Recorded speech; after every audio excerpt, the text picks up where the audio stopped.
turi ku munsi wa mbere genekerezo rya 9 ntwarane mu mwaka wa 2020 ndabaramukije mwese muri ko murakurikirana amakuru twabategura muri Kirundi n'abakagizwe na zimwe mu nkuru zikurikira.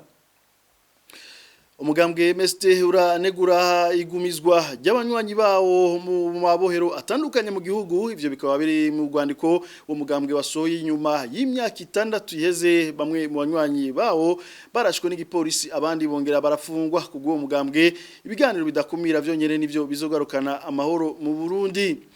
Nashirahamwe Fokode naryo rirabazwa n'amabi yagiye arakorerwa abakenyezi n'abigeme b'abarundi kazi gushikaho bamwe bicwa abandi barabugwa irengero kuva mu mwaka wa 2015. Murano makuru Pacifique Ninazwe arongoye iryo shirahamwe aragaruka ku vyashikiye umupfasoni Charlotte Mugwaneza.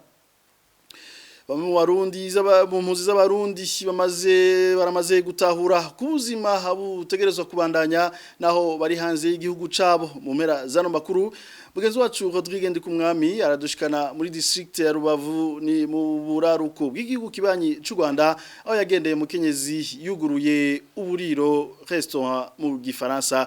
Reka soya ndabifuriza ikaze mu kanya ni Donito.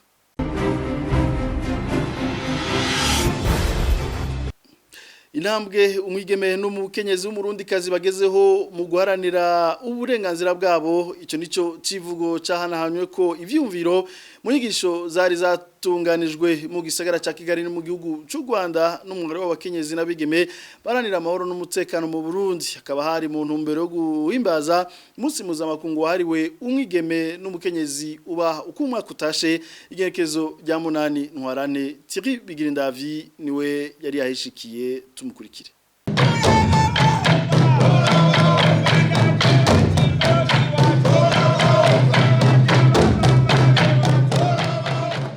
Muntu mbere guhimbaza umunsi mpuzamakungu wahariwe umukenyezi, umuhari w'abigeme n'abakenyezi baharanira amahoro n'umutekano mu Burundi bari batunganije ikiyago cyo guhanahana ivyumviro barabira hamwe ukuntu mu Burundi abakenyezi b'intwari bagiye barahanira uburenganzira bwabo barashobora gushaka ubitari bike naho n'ubimpinga ikini ndende kugira bashike kukungana ko abarundi kazi n'abasaza babo. Urongoye umuhari w'abakenyezi n'abigeme baharanira amahoro n'umutekano mu Burundi Marie Louise Baricako arasigura intumbero y'ico kiyago bari batunganije. Ibintu nyamukuru twaganira ko twashaka kuganira kuri uyu munsi ni umunsi tugira ku mwaka kugira ngo abakenyezi barabaho tubageze, barabe ivyakoretse, barabe ivyashobotse.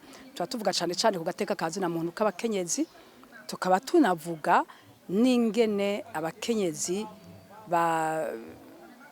bemegwa mu kugira ngo nabo bagire ico baterere mu bihugu, mu iterambere, mu byo gutwara igihugu n'ibindi byinshi mu buryo bwose, mu nzira zose.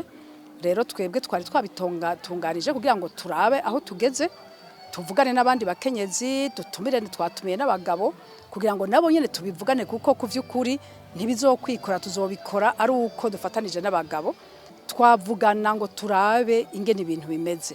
Vy'ukuri tubiraba tugira tuti ego amategeko yarafashwe, ego ingingo zarafashwe, ego barabivuga abategetsi, mugabingiro ntayo turabona.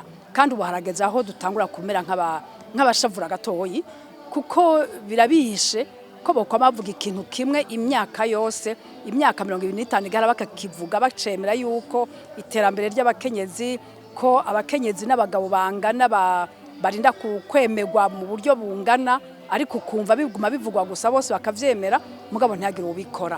Hakagira aho tugatuteka tubivuge gose kandi dushiremwe inguvu, tubivuge ko tutabishima kandi tutazovyemera, kuko ahandi ho tuzoguma tuvuga isi guma igenda, igihugu kigume gisubira hasi, ataterambere ko nta terambere rizobaho tugikumira.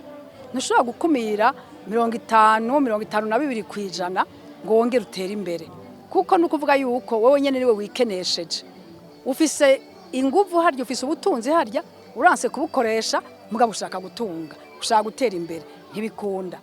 Naho no munsi abakenyezi n'abigeme bakiri ku rugamba, hakaba hakiri abagabo batarabitahura, hakaba kandi no gushaka guke ko abategetsi ko gukuraho ibintu bimwe bishiraho ubusumbasumbane bufatiye ku gitsina. Abo bakenyezi b'abarundi kazi ntibacika intege, kuko no munsi ahisi igeze biratuma boroherwa kwigisha abandi bakenyezi uburenganzira bwabo. Naburyo no munsi igitigiri c'abakenyezi baciye mu ishuri ciyongereye. Abakenyezi benshi barize kandi n'ubu bariko bariga, nukuvuga yuko hari ibintu batahura uno munsi kera bitari bitahuritse.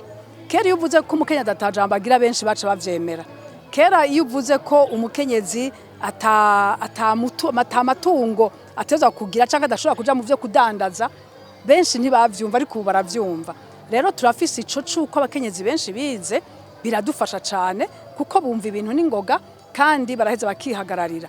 Ica kabiri, isi yarugurutse turamenya ibiba handi, tukabona ibiba handi, hama rero tugaheza tukaronka natwe ico tuvugirako. Twavuze tuti ko hariya bishoboka, nukuvuga ko ngaha bishoboka. Ica gatatu,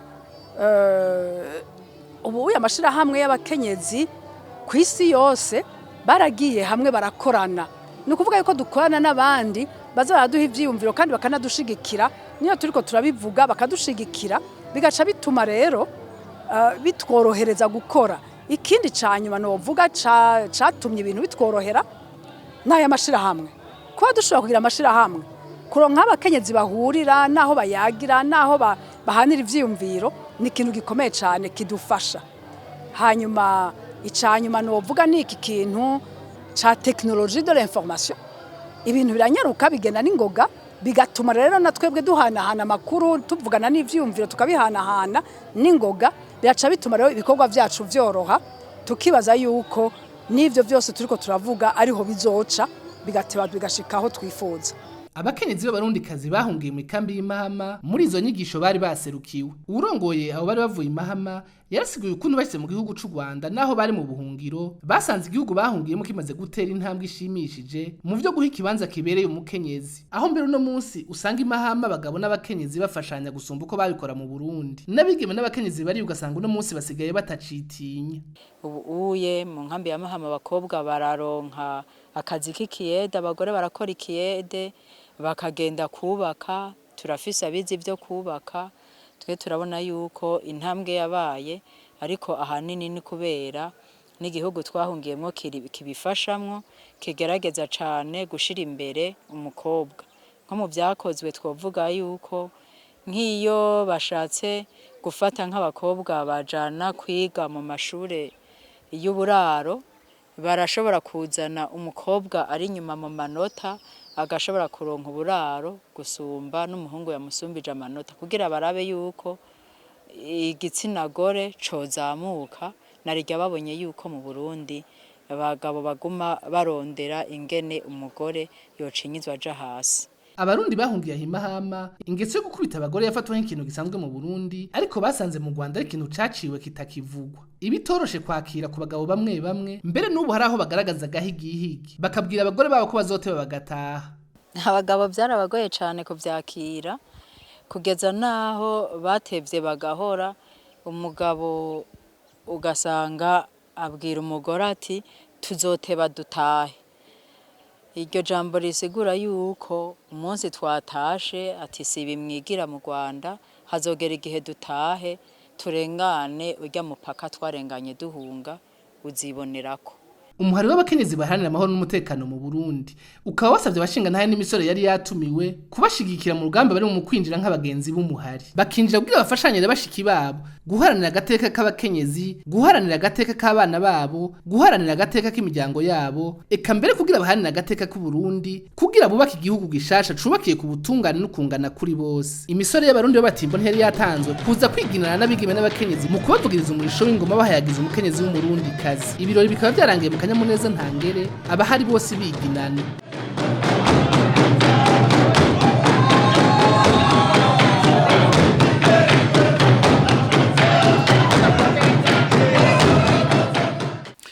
Thierry Bigirinda vyitumunkengurukire mu ntumbero nyene guhimbaza umunsi mpuzamakungu hariwe umukenyezi. Ijambo Fokodere abazwa n'amabi akorerwa abakenyezi b'abarundikazi gushikaho bamwe bicwa kuva mu mwaka wa 2015. Abakenyezi benshi ngo barakubaguwe baricwa, abandi barabugwa irengero. Uyu munsi Pacifique Ninahazwe arongoye ijambo Fokode aragaruka kuvyashikiye mufasoni Charlotte Umugwaneza. Ikiringo ca gatatu ca Petero Nkurunziza carakoreye amabi atagira izina abakenyezi b'u Burundi, harimwo no kubagandagura. Uwo twohera ko uyu munsi mu bahitanywe n'ico kiringo twovuga nko ku mupfasoni Charlotte Umugwaneza, umukenyezi w'inkerebutsi, ubwa mbere bwo yakoreye mu ishirahamwe ryo kurwanya ibiturire Oricom, yongera mu nyuma yinjira mu mugambwe MSD aho mu 2015 yari cegera c'umukuru w'uwo mugambwe muri komine Cibitoke mu gisagara ca Bujumbura. Charlotte Mugwaneza yari yamirije gose ikiringo ca gatatu ca Petero Nkurunziza nari yari umukenyezi yanka akarenganyo yanka ibintu byose bidaciye mu mategeko. Kwigenekerezo rya 16 muri Gitugutu mu 2015 Charlotte Mugwaneza yagiye mu gisagara ca Bujumbura kurondera imodoka yari kumufasha kwimuka kugira ngo ave mu Cibitoke agiye kuba mu Ngagara inyuma y'iterabwoba rikomeye yari kwarakorerwa aho mu Cibitoke abona ko umutekano w'umuryango wiwe ubangamiye cyane. Yagiye rero agiye ku isoko ari kuri Kotebu kugira ngo atore imodoka iza kumufasha kwimuka. Abiwe bararindiriye ko agaruka barabura. Amakuru twaronse twebwe nuko aho yari agiye kurondera iyo modoka yaciye afatwa n'umupolisi wo muri API Brigadier Jonas Ndabirinde. Twarashoboye kwivuganira n'abavuze ko biboneye Jonas Ndabirinde yinjije Charlotte Mugwaneza mu ikambi ya API banamuboshe aboheye inyuma muri pick-up ya Jonas Ndabirinde. Icakurikiye twibaza ko yahavuye twagwa mu iperereza ariho yobagiye kubarizwa aranaho arahohoterwa. Mu nyuma bukeye nk'uko abantu benshi bavyibuka ikiziga ca Charlotte Umugwaneza catowe mu ruzi Gikoma ni nko ku birometero nka 10 uvuye mu gisagara ca Bujumbura.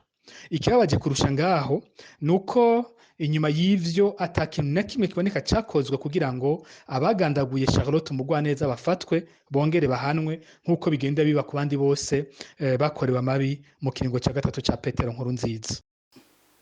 Imyaka 6 irarumanya umugambwe MSD ubujijwe n'igipolisi gukora imyerekano ivyuwo mugambwe uvuga ko yari ukwinonora imitsi hari kugerekezo rya 8 ntwarante mu mwaka wa 2014 igipolisi carashe gikoresheje amasasu yica congera gifata abanywanyi batari bake batabwa mu mvuto. Mu kwibuka umugambwe MSD wasohoye urwandiko aho negura igumizwa ry'abanywanyi babo mu mabohero atandukanye mu gihugu kubwa François Nyamoya munyawanga mukuru w'uyo mugambwe ibiganiro bidakumira byonyene nivyo bizogarukana amahoro mu Burundi. Tumukurikire. Icyo twibukije nuko muri ico gihe naho abantu babonye yuko igipolisi cyakoresheje ingufu zidasanzwe ntibashotse babona isura y'ukuri y'ijya ntwaro nk'uko twari twabibonye ico gihe. Ni kuvuga ko haraheze nk'umwaka bose baravyibuka 2015 niho ibyabaye bigaruka ko abantu bose barabizi hagapfa abantu benshi cyane abandi bakangara abakorewe amabi nabo nyene ntibagira izina ku buryo na sentare mpuzamakungu CPI yabijamwo gushika ifata ingingo kugira amatohoza gushika uno munsi. Ikindi twaciye dushaka kwibutsa yuko muri ico cuka muri ivyo bintu byose byabaye ubwo bwicanyi abantu bahunze ugutotezwa kw'abantu n'ubu bitarahera kuko haguma hapfungwa abantu tutavuze abishwe n'abafungwa. Hari abafungwa mu mabohero tuzi, hari n'abafungwa mu bintu tutazi. Abantu bahunze hafi inusu y'imiliyoni hamye ukacuta ngaho ugategura amatora uriko urategura amatora ivyo ntibishoboka kandi Barundi ntibazovyemera muri rusange. Ikintu twama tuvuga imisi yose ni kugira dusubire mu mahoro nuko abantu bicara bakaganira bakavugana ibintu byose vyankenegwa kugira haba amatora meza atari amatora y'inkinamico. Tubona n'amakuru twabateguriye igihe Burundi bugezemo ngo ni gihe cerekana ko Barundi biyumvira cyane ku gihugu cabo. Ibyo byavuzwe ku munsi wa gatandatu na Evariste Ndayishimiye munyabanga mukuru w'umugambwe CNDD FDD akaba hari mu bikorwa rusangi byatunganijwe muri zone ya Kabezi ni mu ntara ya Bujumbura. Evariste Ndayishimiye agasaba abanyagihugu muri rusangi gutsimbataza amahoro kurikira. Ibi bihe nivyo vyiza kugira twerekane yuko abarundi twamaze kuzirikana igihugu cyacu. yuko abarundi tutakira abahutu n'abatutsi n'abatwa, abarundi turabarundi abose rimwe bene mugabo umwe. Iyo umuntu aguhenze ubwa mbere ukavyemera, ikosa nuwaguhenze. Akubesha ugira kabiri ukemera, ikosa nuwaguhenze. Mugabo aguhenze ugira gatatu ukavyemera, ikosa ni gwawe. Aho hambere hahise hageze nk'aya manga imigambwe twaba turiko turagwana. Mugabo no munsi byose biriko birahinduka. Ntihagire umuntu n'umwe asamazwa n'amatora. Amatora b'umunsi umwe gusa. Amatora b'umunsi umwe gusa. Ariko inda yo idusaba iminsi yose. Rero icyo kwitwararika, banza witwararike yuko uronka icyo ushira mu nda. Kuko niwasonza inzige izoba yinjiye. Ubu harageze ko abarundi twese duhundara ku kintu kimwe cyo gwanya ubukene. Tubanze tugire ubumwe imbere ya byose, tubumbatire amahoro imbere ya byose. Ikintu cyitwa amahoro tugikingire, tugishire ngaho inyuma yacu, tugare ntihagire uzo yadutwara. Leta y'u Burundi irikira tegura umugambi wo kuvuza kubuntu abageze mu zabukuru. Ibyo byamyeshejwe n'umukuru w'inama nshingamateka Pascal Nyabenda, akaba yabishikirije ku munsi wa gatandatu abanyagihugu wo ku mutumba wa Ruzibira muri zone Ntamba muri commune Musigati y'intara ya Bubanza, akaba ari mu bikorwa byo gusanura ishure shingiro rya Ruzibira kurikira.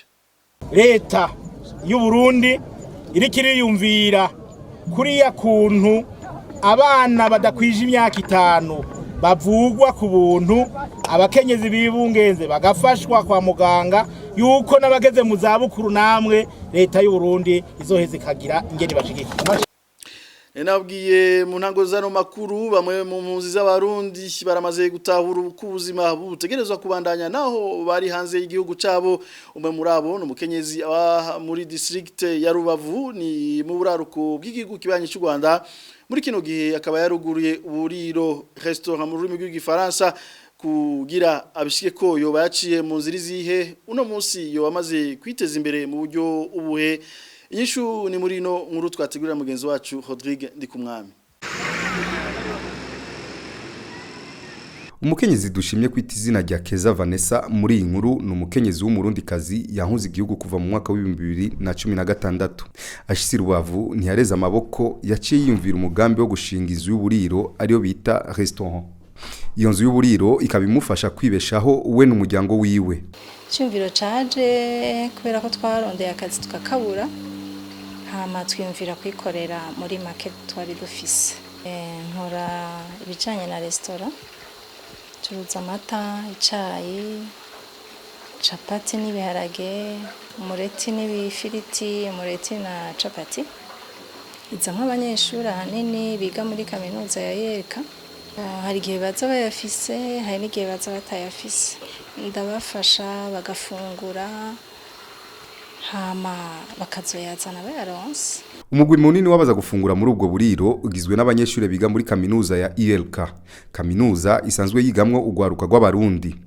Uyu numwe muri abanyeshuri amenyesha ko ubwo buriro bumufitiye akamaro kanini nk'umwe mu gwaruka gwahunze igihugu kuva mu mwaka wa 2015. Kuza muri restaurant kuko iri hafi cyane y'ishuri kandi tugaca tugira amahirwe ko ari y'umurundi kazi nkatwe tuba dushaka kuza guteza imbere umurundi kazi wacu. Yego. Adufata neza cyane, adufata nk'abana biwe, nk'abatoya biwe, ego nivyo. Aradufasha nkuko nababwiye ko adufata nk'abana biwe canke nk'abatoya biwe. Iyo tuje atari dufise turashobora gufungura turisanzura cyane. Mwabibonye mugishika ngaha turisanzura cyane, hama tukafungura tuyanose tukayamuha. Keza Vanessa akaba yifuza mu bijanye n'umutahe kugira ashitse iyindi migambi yifuza. Rodrigue Ndikumwami turamukengurukiye nawe nyene mbere gusozera ano makuru. Amenyesha makuru bane b'ikinyamakuru iwacu barakwije kuri uno munsi wa mbere imisi 140 bapfunzwe, hakaba bacira umunyororo wo gufungwa imyaka 2 n'igice hamwe n'ihadabu ringana n'umuriyoni umwe na sentare nkuru y'igihugu mu ntara ya Bubanza.